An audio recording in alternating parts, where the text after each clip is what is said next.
Thank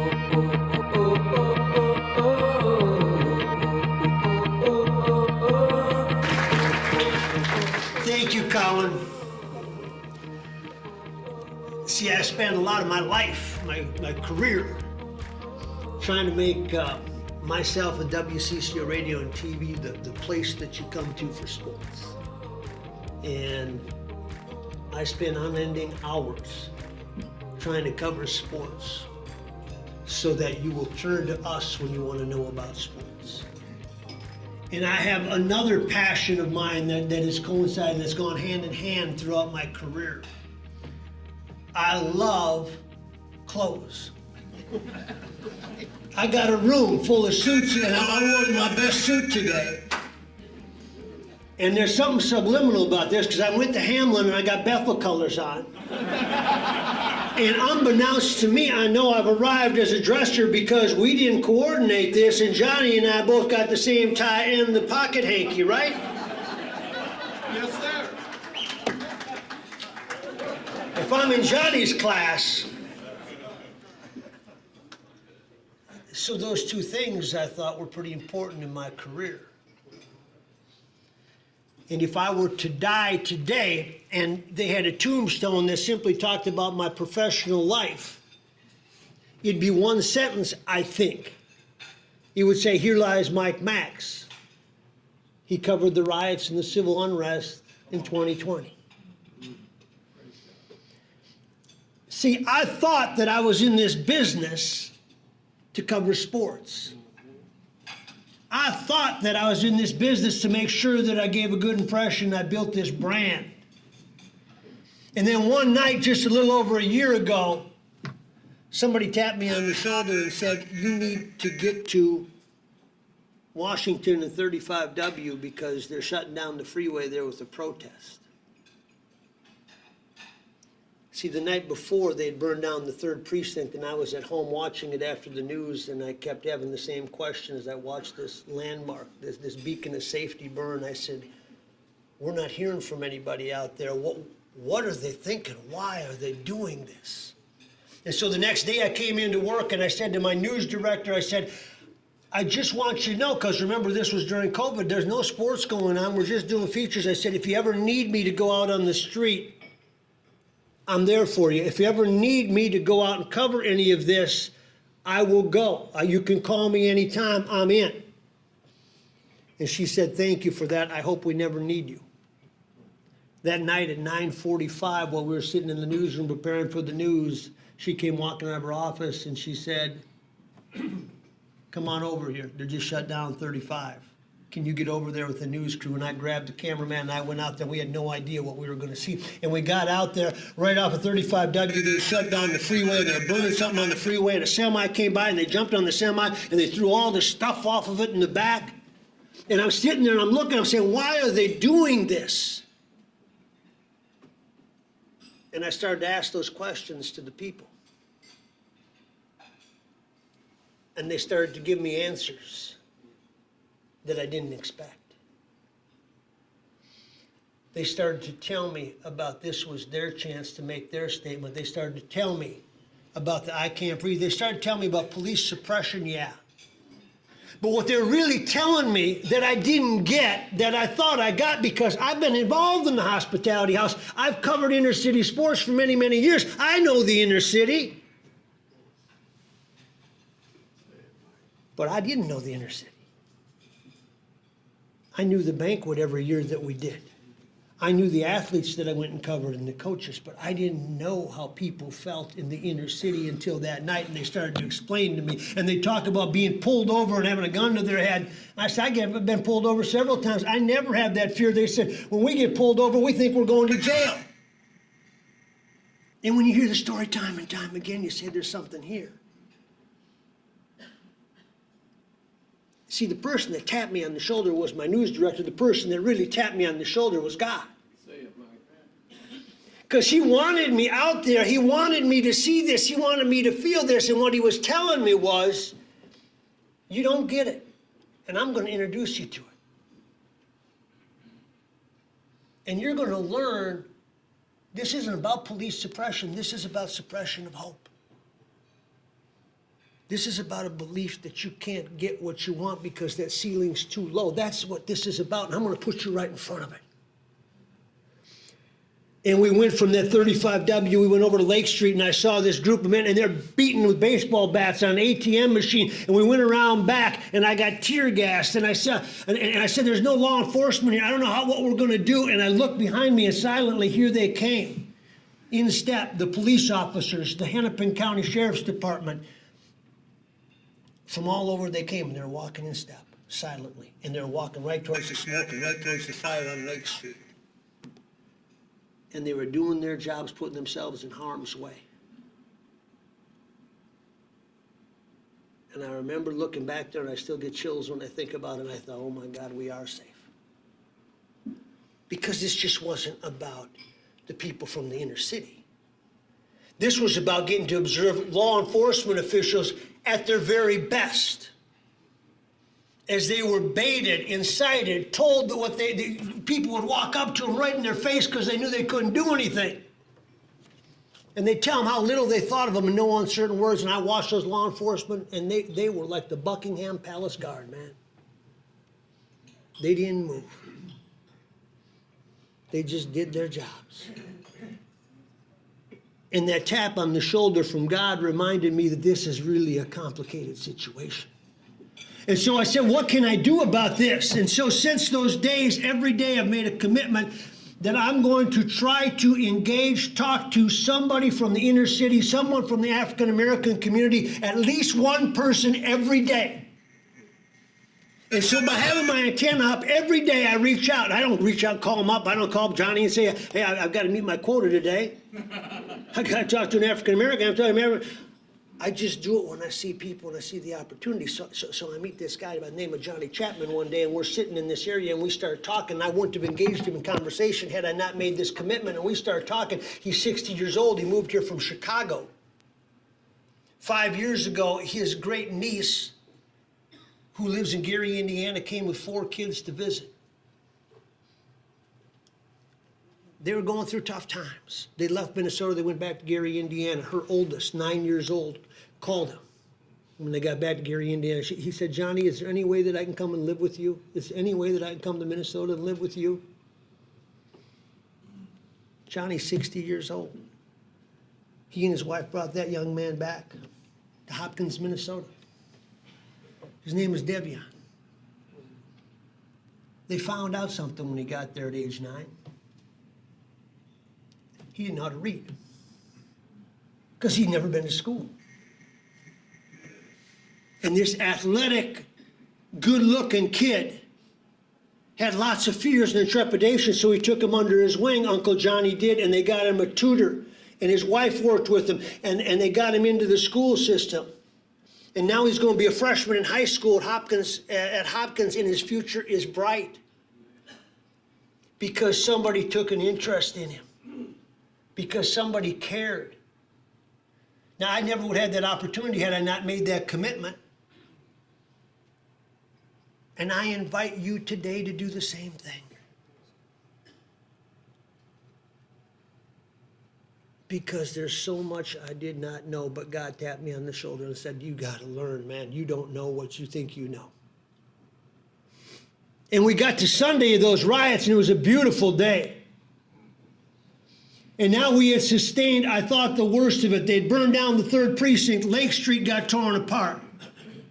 Saturday night, they had this curfew and they all came together, and we had a guy with an iron cane come after us. Another guy jumped in front of our camera, and we were trying to do a live shot, kicked us out of the neighborhood. And I said, I think we finally got this thing under control.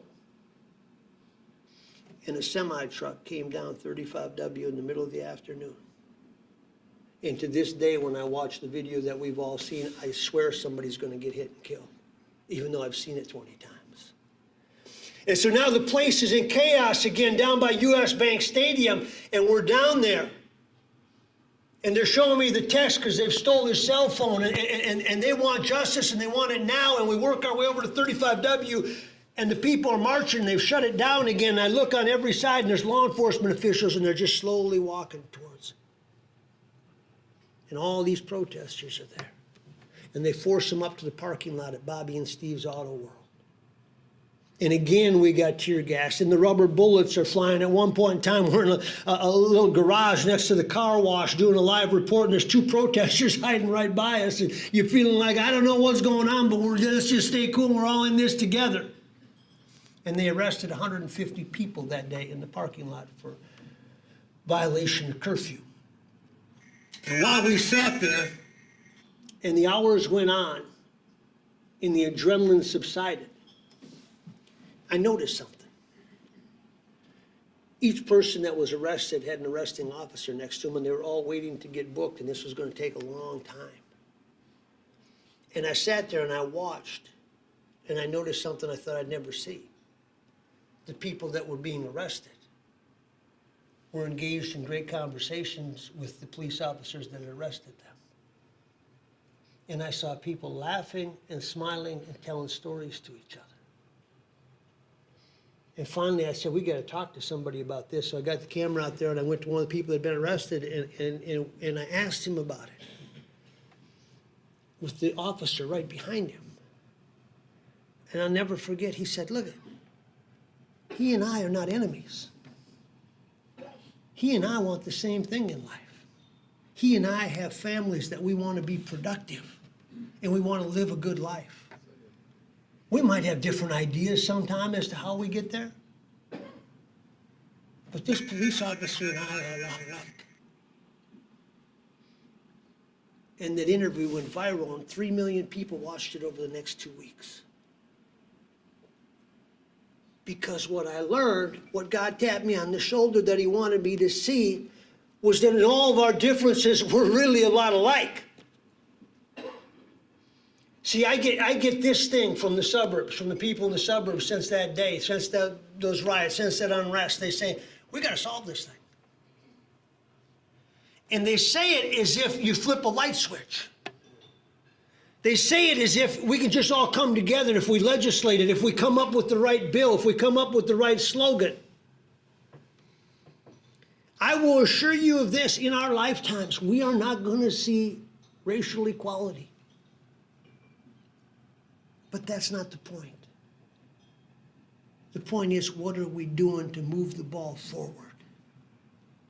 What are we doing to make this a better place to live in? Taylor and Nick and Alexander, you sit up there, man. You don't even realize, when I see you at the Hospitality House banquet every year, the highlight to me is when they're all up on stage. And they're 10 years old, and they're singing these beautiful songs. You people have been there. And you look at them, and you say, they are so gifted, they are so talented, and yet statistics tell us that about half of these people aren't going to make it out of the neighborhood. That they're going to suffer, and they're going to struggle, and they're going to have tough lives. And you go, how can that happen? Because they have so much talent and so much potential. That's on us to make sure that it doesn't happen. That's on us to be the extension of the Hospitality House. So Kenny knows that you can go to Bethel University, that college is an option.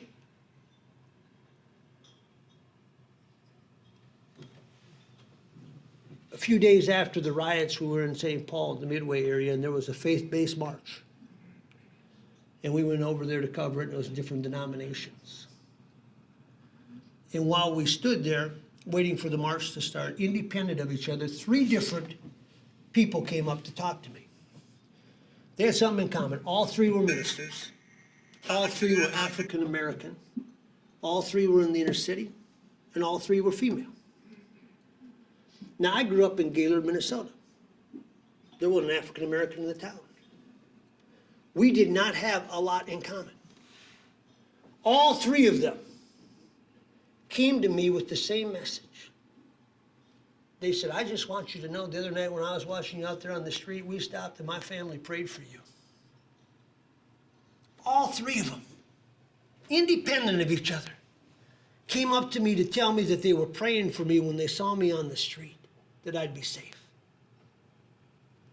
See, we didn't have much in common, but we had the most important thing in common.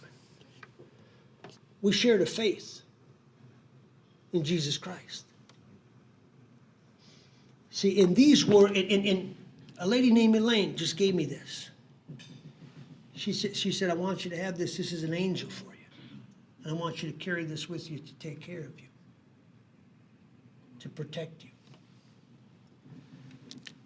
Turns out I had all kinds of angels that were out there with me. Seeing people ask me all the time, they said, weren't you scared when you're out there? And I said, I wasn't scared, and I can't explain why, or maybe I can. Because I believe that God put me there for a reason.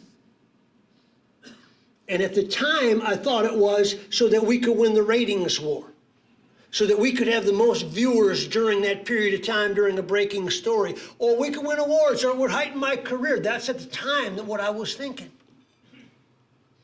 What I've come to realize is He's put me there because I needed to see the way it really is and not the way that I think it is. And I invite you to take that same step. And when it was all over, they said two things. They said, if we can get the election right and if we can get the verdict, that's what we want. Those people, most of those people that protested said the same thing. And they got the election the way they wanted, and they got the verdict. And now here we sit. And we got a whole new set of problems, don't we? Because it didn't go away. It just changed. And I look at Grant and Charles and Troy and all the great work they do for the city of Minneapolis. They know it better than anybody. You want to pray tonight, you pray for these guys that are stressed out. You pray for these guys who are all of our angels. Because all we did now is we changed it. And we got kids shooting kids. And I work in downtown Minneapolis, and you don't feel safe when you walk to your car at night. And you can smell marijuana when you walk down the street, and people use the alley as a bathroom. And we got kids shooting at kids, man. We have never needed the hospitality house more. We have never needed what Johnny Hunter does more. And let me tell you something about Johnny Hunter and the hospitality house. They were here long before there was civil unrest and riots. They weren't here to get funding because it was chic last year after all this destruction. They were here before, and they're going to be here after for the long haul. And now, because I got to cover those riots, because God put me in that position, I understand what it really means to be a part of the hospitality house. Because our obligation for those of us that sit here is for Kenny and Nick and Taylor and Alexandria, that they understand that they can be what we believe we can be, and that's anything we want. That they can believe there's no ceiling there, that they can believe that this world is a great place to live in and that they can make a difference, and they don't ever have to compromise their dreams because somebody told them because of the color of their skin that they're not good enough. It's our job to lift that lid. It's our job to take those steps. It's our job, those of us that are so thankful for what we've got, and sometimes we forget. Amen. It's our job to make a difference. It's our job to partner somehow with the hospitality house because they do just that. Johnny, you taught me this a long time ago, but it took riots for me to really understand it, buddy. You guys are special. And you get it. And thank you for teaching the rest of us what it means to get it in the real world. Because we all got an obligation, don't we? We all got a calling. And our calling is to make sure that every one of you, Nick and Alex and Taylor and Kenny, feel like the rest of us do. And you believe that you can be anything you want in life, as long as you bring the Lord with you. Thank you very much for having me.